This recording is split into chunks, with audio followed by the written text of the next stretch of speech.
Thanks for everybody for joining us for the second to last session of our two-day marathon. Very happy to have Rivian and 𝗪𝗓 McDonough, Chief Financial Officer. 𝗪𝗓 is obviously managing a very complex situation and doing a very fantastic job. On top of the company actually doing a fantastic job, at least in my opinion, with product. I mean, we've driven the R1T many times, and I will say there was a time where I drove it very quickly. I won't say the speed right now because we're in official territory. Very quickly stopped it. The suspension was raised and then drove over a 45-degree rock wall. And I think it was less than a minute for that suspension to go up. I would say it's one of the most amazing products I've ever driven, including many supercars over the past few decades. So I think the product is really quite fantastic. The company, in addition to that, they have some vans, which are pretty cool on the EDV side, in addition to the R1s. And we're looking forward to the R2 coming up, coming out of Normal and then ultimately out of Georgia. So there's a lot of great product in front of the company. There's also a lot of challenges as far as getting volume and profits up. So we're looking forward to hearing about not just the good news for the product side, but also fighting through the valley here until we get to the R2 and real volume growth.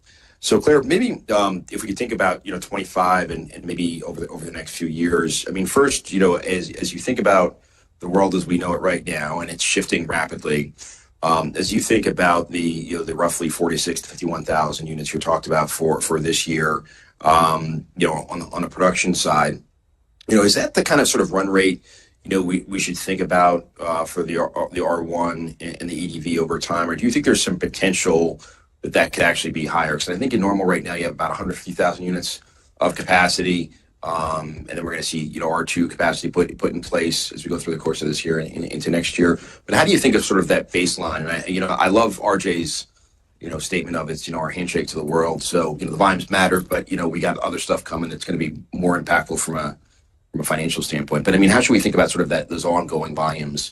Maybe not even just this year, but what you think with the R1s and the EDV over time. Sure. So last year we made the decision to put our first line of R2 production in our Normal facility. And one of the core advantages of us adding that additional volume to the Normal factory is the manufacturing flexibility that it provides the company. And so in total, as you mentioned, we have 150,000 units of capacity today. That's 85,000 units of R1 capacity, 65,000 units of commercial van capacity. And we're in the process right now of a just over 1 million foot expansion that will house our body shop and general assembly for the R2 facility that will bring online an additional 155,000 units of R2 capacity within the plant. The overall nameplate capacity of Normal will be centered at about 215,000 units in total. And so what that means is we can't run all 3 lines on 3 shifts at full operation and full tilt. But it provides us a lot of flexibility such that if we were building R2 across 3 production shifts, for example, at 155,000 units, that would still leave us with roughly 60,000 units to split between R1 as well as the commercial vans.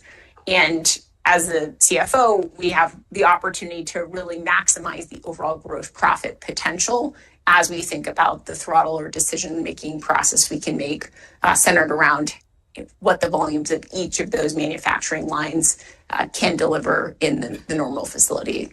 And I guess maybe one of the reasons that the 215 might be the sort of the max capacity when you put all the 3 products together is there a paint shop? Would that be the bottleneck there? And then theoretically that could be relieved over time if needed? Or I mean, is that the one missing part in that 1 million unit capacity? The paint shop, 1 million square foot capacity. Right. The paint shop is the primary constraint.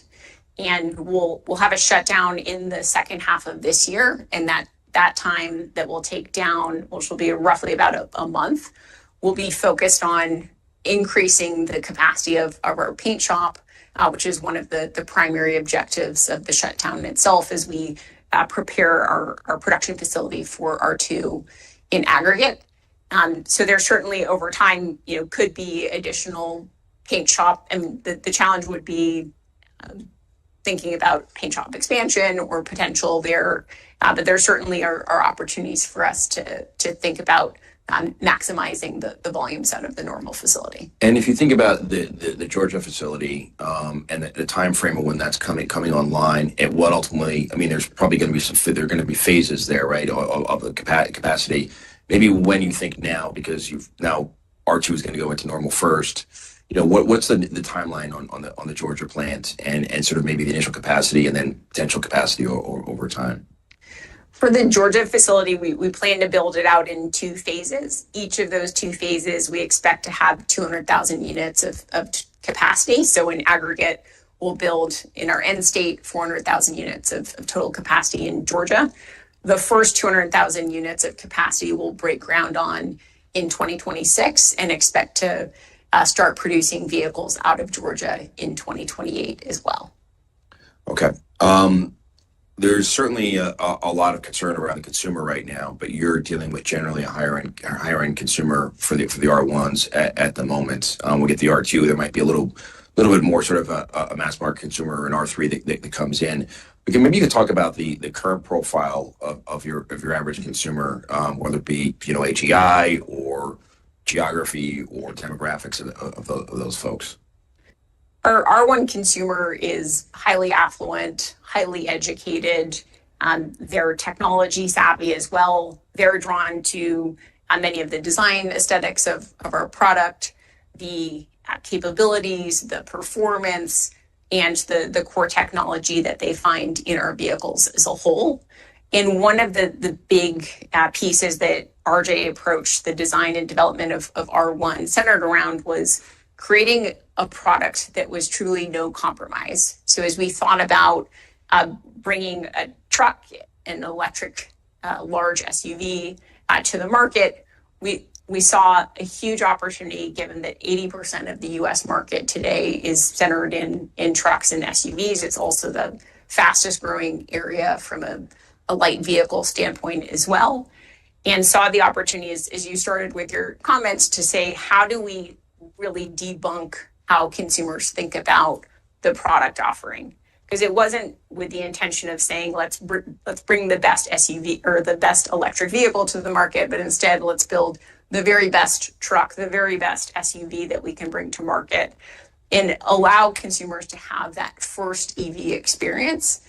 As we see, many of our customers that are getting into their very first EV vehicle as a whole, or also for the EV enthusiast that loves and understands and knows EVs, the opportunity to jump into a Rivian and experience a new design and new form factor with the brand. So do you have a breakdown of folks that have owned an EV before versus not in the buyer base? And then this is maybe not the most fair question to ask you, but how many of these folks, I'm not sure how you would measure this, are just buying it because the vehicle, and I would certainly agree with this, it is so good and they're buying it like kind of regardless of the powertrain and like not even kind of talking about that as they're buying the R1.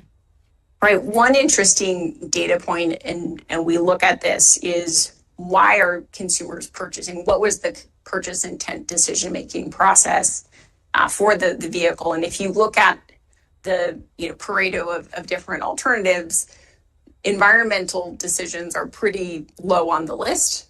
For example, because it's truly the performance utility. They're getting all of that, and they're getting the benefits that an EV can provide as well. But I think for many of our customers, they're really resonating and drawn towards the capability of the vehicles and the resonance of the brand that we're building as a whole. And when you think about the brand awareness, I mean, this is going to become much more important as the R2 ramps up and you're looking to do a lot more volume. And that's where I think the company starts reaching potentially escape velocity from a volume and profit standpoint. But if you're to think about the brand awareness, is there anything that you think you need to do in front of that, the R2 really kind of hitting, volume, production and getting folks sort of, butts and seats, for a lack of a better term, is always important when you have a new product, that you're going to need to do in front of that R2 launch? The biggest opportunity we have as a business is to take the more than 90% of new vehicle sales market that today are still buying combustion engine vehicles, and have many of those customers that have never even driven an EV before to come and experience the capability and performance that a Rivian has to offer as a whole. So recently we sponsored South by Southwest. We set up what we called an electric joyride experience. So we took an empty lot down in Austin, Texas, built an off-road style course similar to what you experienced outside of our manufacturing facility in Normal. And we did 7,000 test drives of customers that were lined up around the block because they had never experienced anything like this. And when you get into a Rivian and you're able to see their performance of climbing steep grades or making, turns on maybe one or two wheels as you navigate the course, it really debunks how consumers think about what an electric vehicle can be and the capabilities and performance that it can have. And so our top priority continues to be getting more and more customers behind the wheel or into our vehicles so they can experience them firsthand. And that's going to, help tune up the market as we approach R2 and hopefully continue to persuade many first-time EV buyers to jump into a Rivian. So on the R1, what have been sort of the vehicles people have been trading out of to buy the R1 if you've got those stats? So that would be sort of real world stuff. But two, as you think about the R2 launching, what would be the products? I mean, and I think we're being surprised that it's not, similar crossovers or, other crossovers. But I'm just curious what you're seeing in the data for the R1, and as you kind of think about that buyer for the R2, what are they in and what are they stepping out of to buy the R2? Sure. As we look at the R1 consumer base, the vehicles that they're coming out of largely reflect the nameplate volumes and market share as a whole of what you would see in the US. So it's not just premium vehicles, not just EVs, but lots of, Toyotas and Fords and GMs and things of that capacity as a whole. It's also a very diverse set of vehicles that we're receiving as customers are making, in a number of cases, a much bigger price point step up into a Rivian relative to the vehicle that they may have previously owned. That doesn't mean they're stretching up from their own affordability. Many of them are quite affluent, but they chose to have, more of the family mover for all of their gear and stuff. And instead we created a premium, product and offering that could give them the utility they were looking for. That's interesting. So, but when you think of the R2, do you think it's going to be a similar sort of, smorgasbord almost of folks coming in from, Camrys and RAV4s, but also maybe Wranglers and Evoques, and stuff like that? Is that it's going to be that? You think that's probably what you're going to be hitting with the R2? We think that will be sort of a similar mix overall as well. Got it. Doug, I'm sorry, do you have a question? How does that compare to other luxury brands? Because I would have expected it'd be you departing their high-end Audi or your BMW or Mercedes. It's kind of interesting that you're able to get someone get out of a comfort zone. And I won't say comfort zone, but I'm just curious in the marketing detail. That seems pretty unique.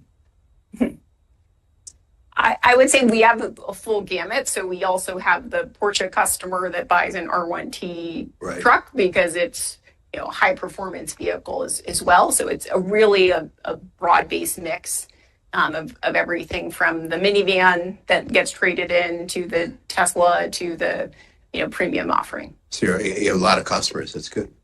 Yeah. And the opportunity in Europe right now, given that theoretically, and we'll see, because I think you guys kind of traverse the EV sort of nomenclature in isolation. But if we think about what the opportunity might be in Europe, where there's certainly a push, and we're going to get into tariffs later, but excluding tariffs, I mean, the entree into the European market seems like something that you guys are looking at, and it seems like it should be very viable, particularly for the R2. I mean, is that an R2 moment, or is that you're seeing anything on the R1 side at this point? And what are your expectations for the R2 as we get there? So R2 was designed from the very get-go for global market expansion. And that will be the primary global scaling product for the Rivian brand internationally as well. So we'll start production in the first half of 2026 and then begin exporting R2s over to Europe as well as we build out our sales and service infrastructure. Today, we do support Amazon in Germany. So we have a handful of service centers in Germany to support their operations, but we'll continue to grow that footprint as we approach the R2 start of production. But is there a significant expectation for the first 200,000 tranche, or the 150,000 in Normal and the 200,000 tranche in Atlanta or outside of Atlanta in Georgia to be shipped internationally, or is some of that first 150,000 mostly going to be U.S., North America, and then when you get Georgia ramped up, that's where you start going to Europe, or what's kind of like the rough split on what you're thinking on the production side and ultimate destination? On the production side, the expectation is to use those early volumes out of Normal to build brand, and for Rivian to take more of a measured approach as we look at each of the countries in Europe that we plan to enter. We're not going to enter every country all at once, but have a phased in approach as we build the brand. So once we're at more meaningful scale with the addition of the Georgia volumes, we're ready to increase that export volume over to Europe as a whole. But we'll start with more brand building efforts out of the gate from our Normal capacity.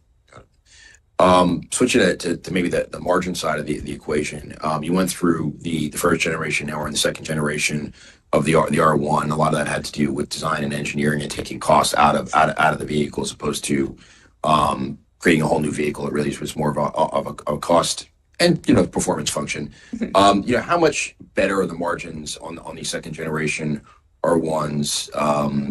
And is there an opportunity to potentially even go further beyond that? I mean, there's always the issue of scale driving better margins, but to redesign and continuously improve potentially the margin profile of the R1s. For R1, we started to see some of the financial impacts in the fourth quarter of 2024. So in the fourth quarter, we were able to reduce our cost of goods sold per unit delivered by $31,000. The majority of that reduction in COGS per unit was driven by improvements in our R1 material cost as a whole. And so that's just an indication of the relative improvements, as you mentioned, of some of the engineering design-driven changes that were introduced, including our new network architecture, changes to our structural battery pack that was a significant cost savings for us. And beyond the materials cost savings, we've also made improvements in the design for manufacturability of the product as well. And we're able to increase the manufacturing line rate of R1 that will enable us to reduce our labor and overhead costs as well per unit, which will help drive some ongoing savings as we look at 2025 as a whole. And without kind of getting into guidance too much, just the complexity of the LCNRV discussion. I mean, when are we beyond that being a big swing factor? I mean, is as we go through 25, we're going to get through that on the volume, or is it's really a 26 event? We're pretty much there. We ended the year with about $70 million of overall LCNRV and firm purchase commitment value. That will continue to. We expect that to continue to come down. So I would say in terms of the significance and size and scale, it's already smaller. It's great. It makes it easier for dummies like me to model stuff, because that just gets very complicated. If we think about the downtime in the second half of this year for the changeover or for the tooling on the R2 in the Normal plant, you guys have telegraphed and talked about that. Is there anything else that would come up at the Normal plant once we get beyond that? Where would be significant downtime, in the future, or once that's in place, we have Normal kind of running, full speed and normally, over time. Is there anything in 26 or 27 that you could foresee as a reason for any significant downtime in Normal? As we think about the R2 related impacts in Normal, the biggest downtime will take as we integrate R2 is associated with that second half of 2025 shutdown. Our teams will continue to do work on weekends, around the clock in sort of off hours from a manufacturing perspective, to try and mitigate any disturbance from a manufacturing perspective. But there certainly could be items that we would need to, take a shop down for a short period of time to make some adjustments to the line as we initiate our production builds. So as we get through that, calling it a changeover, it's not a changeover. That expansion, as we get into 26, and 26 should have capacity to do at least 60,000 or 60,000 R1s and EDVs, and that 155,000 units of capacity for the R2. That's going to be ramping through 2026. So it means that really second half of 2026, that 155 on the R2 would be sort of at a run rate, or is maybe even that too soon or too late, and depending on. That would be too soon. The way that I would characterize it is we plan to start and run for most of 2026 with a single shift of production as we ramp up and ensure that the supply base is ready to scale with us. Our expectation is towards the very end of the year, we would add in a second shift of production. And then to get to the full 155,000 units, that would require a third shift, which we would expect would come online in 27. Okay. And I think so that gets us to the next question of the break-even EBITDA in 2027, I think is what you guys have talked about. If we step forward from where we are right now to that break-even EBITDA in 2027, what are the major walk factors or factors that are going to get us there? R1, R2, and then R3. We're going to be talking about R3 at that point, but yeah. Right. For R2 is not just a benefit as it pertains to the unit economics of the program itself, which today are on track and meeting management's expectations in terms of our sourced content, which the vehicle is largely sourced. In our last earnings call, we mentioned it was about 95% sourced at that point in time, and has a non-material cost structure per unit, which is less than 50% of our R1, given it's a much easier vehicle to manufacture, and will have a line rate that's far in excess of the installed capacity in R1 as well. And so as you think about the opportunity and margin profile of R2, that then also provides benefits to our existing products. So we have R1 and the EDV that are now benefiting from the fact that instead of running at roughly the 50,000 units that we ran at last year, we now have the opportunity to be scaling up towards the 215,000 units of overall production as a whole within the Normal facility. And back in our investor day, for example, we showed that the fixed cost of bringing the R2 volumes into Normal, had about a 34% improvement in our fixed cost per unit for R1 because of the shared cost absorption that R2 would help alleviate as a whole. So it's a big enabler as we think about the overall automotive gross margin potential of the Normal facility. Beyond the automotive side of the business, we'll also see meaningful growth in our software and services revenue as a whole, and the margin and gross profit contribution that we'll see given the components and benefit of the joint venture, the benefits that we'll see from our remarketing business, our maintenance and service business, for example, the growth and maturity of our charging infrastructure, things of that nature, in addition to many of the software subscriptions that we offer customers as well. And then beyond that, we'll have some growth from an overall SG&A standpoint, but more modest levels of growth.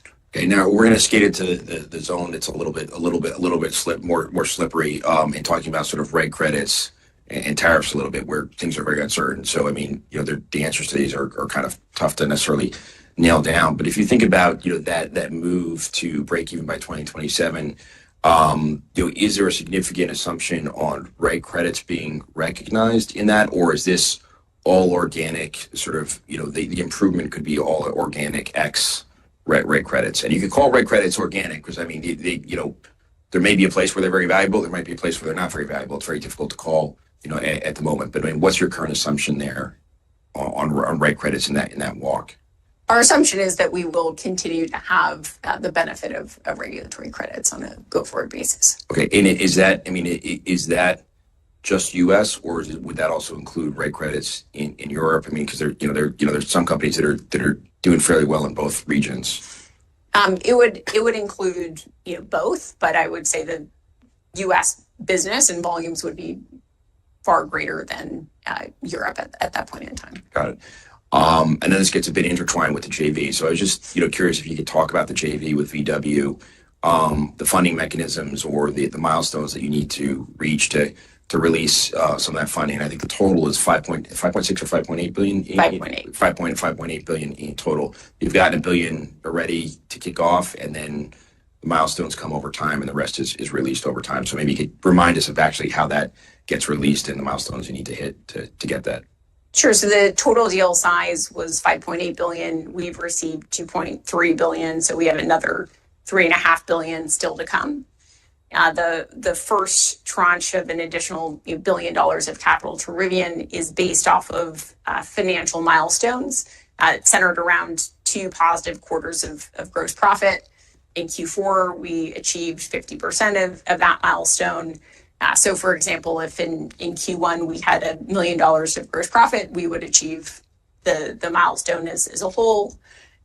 Or if in any subsequent quarter we achieved $50 million of gross profit, then we would achieve the milestone. The next one up is centered around a development milestone. So this is the earliest payout of sort of this next $1 billion tranche would be in the early part of 2026. And it's based off of positive winter testing for some of the Volkswagen vehicle programs as a whole. In October of 26, we also expect to receive $1 billion of non-recourse debt to Rivian. That's not milestone based. That's really a time-based investment as a whole. And then the last piece, which is about $450 million as well, we'll receive at when the first vehicles from Volkswagen have the JV technology in them, or from a time base, they'll pay that out in January of 28. So I think on this JV, given what's going on at the moment, I think there's some people that have a lot of concern, and when we get into tariffs specifically, but about how VW may be treated or tariffed here in the U.S. and maybe their commitment to the U.S. market, sort of on the concern side, but then potentially on the positive side, there's a case to be made. You could end up being a partial contract manufacturer, and this is all getting outside the realm of what you guys have kind of laid out in a plan. But considering that you'll have capacity, you're a U.S. company.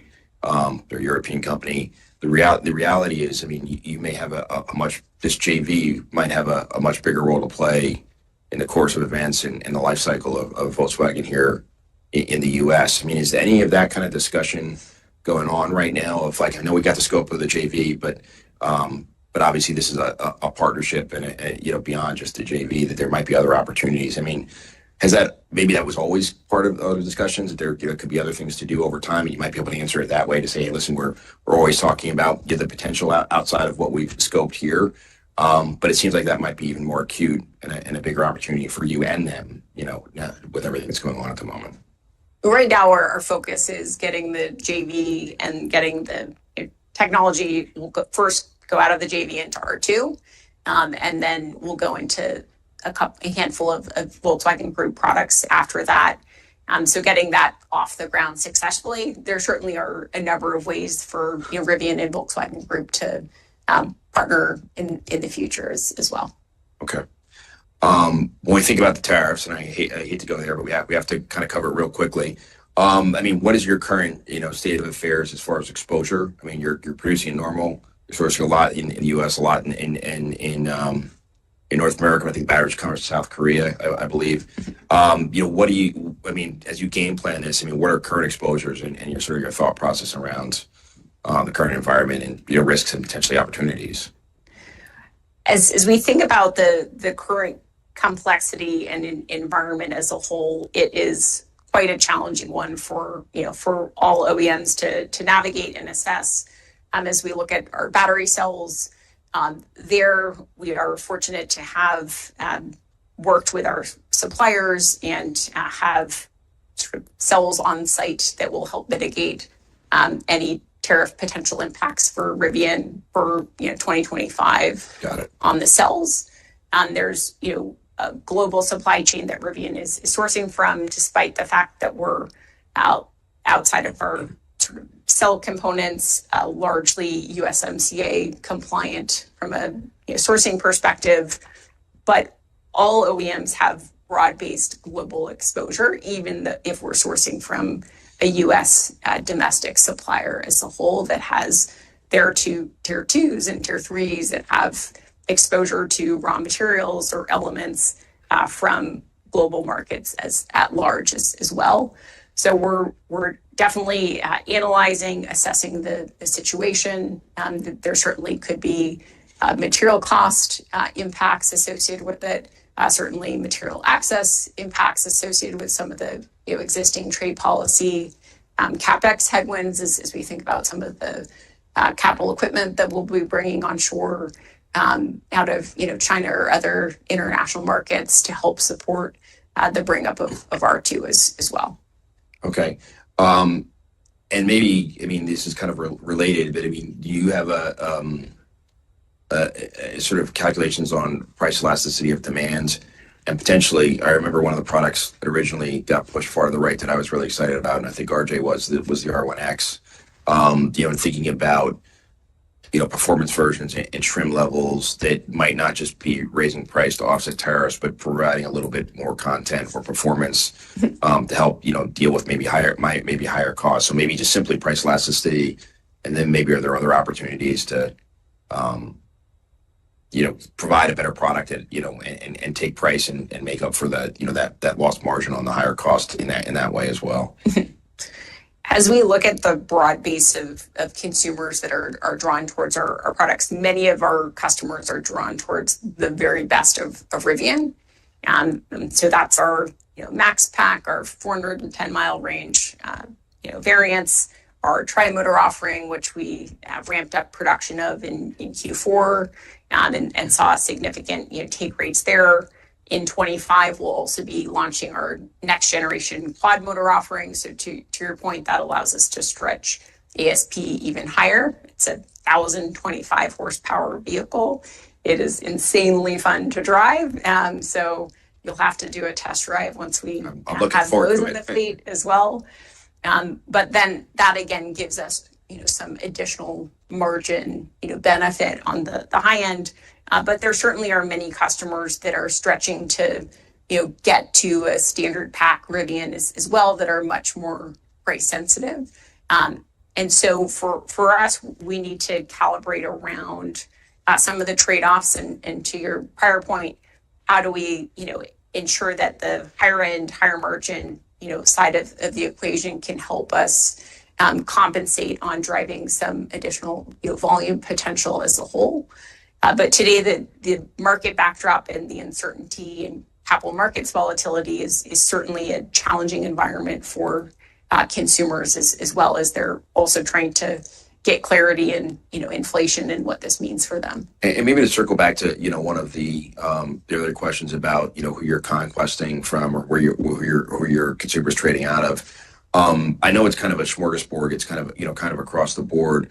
But is there, if you think about the German Lux crossovers, X's are made here, but the powertrains are imported, and Daimler is importing a lot of them, and JLR is not importing at the moment. I've given you guys a hard time. I think you guys really go up against JLR, at least in my opinion, and certainly on performance, and you probably outperform them anyway.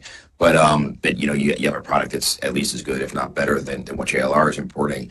if those companies become more disadvantaged in sort of their cost structure and right now availability of product, particularly in JLR's case, it just seems like you're going to have an umbrella to help deal with this maybe a lot better because your production and your domicile facility location here in the United States. I mean, is that something that you kind of think about? I mean, because if the whole market's going up and you can go up a little bit less than some of your I think direct competition that you probably outcompete anyway from a product standpoint, seems like there would be opportunity on price. It might not even be that obvious right now. And that's my conjecture maybe, but I mean, it just seems like there's an opportunity there.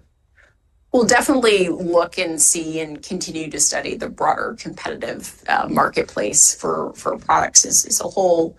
And I think back to the prior conversation we had, one of the bigger opportunities for us is just a focus on increasing brand awareness, because the brand awareness is still relatively low for Rivian, and that's a huge opportunity for us to be part of the consideration set for many households that may not yet know about Rivian. Yeah. Maybe lastly, as we're winding down here, if you think about sort of the bridge to self-funding, it seems like with the VW capital, the DOE loan, that we're probably at a point where you may not need to raise additional outside capital. I'm just curious how long you think it is before you might need to raise outside capital, if you kind of think you're at the point where we're going to get to the R2. The R2 is going to ramp, and we're going to be self-funding as we get into 27 and 28. What's the current stance on that? And as you think about sort of the cascade through the next 2 to 3 years, are there any kind of pinch points on production ramps where things go down and working capital always gets tight, and it's a tough industry, from that standpoint, because there's a lot of money going in and out on a monthly basis. How do you think about sort of the sustainability of the balance sheet through some of this incoming funding and ultimately getting to escape velocity on cash flow? So as of the Q4, we had about $7.7 billion of cash and equivalents. We have another $3.5 billion coming from VW, and a up to $6.6 billion Department of Energy loan as well. So that collectively is just under $18 billion of potential capital funding for the business, which is fantastic. We will continue to be opportunistic as it pertains to the broader capital markets roadmap for the business, as we have historically as well. And when we get to that 2027 break even on EBITDA, I mean, I don't know, I can't recall that you guys have talked about a period or a target frame for free cash flow positive. Would that be soon thereafter, I would imagine, or 28, 29, or I mean, has that not been discussed? We haven't put a date on that. Yeah. Okay. I would imagine it might. But would require more of the Georgia volumes coming online to help support the runway. Got it. Well, we're down to the last couple minutes. Are there any questions in the audience?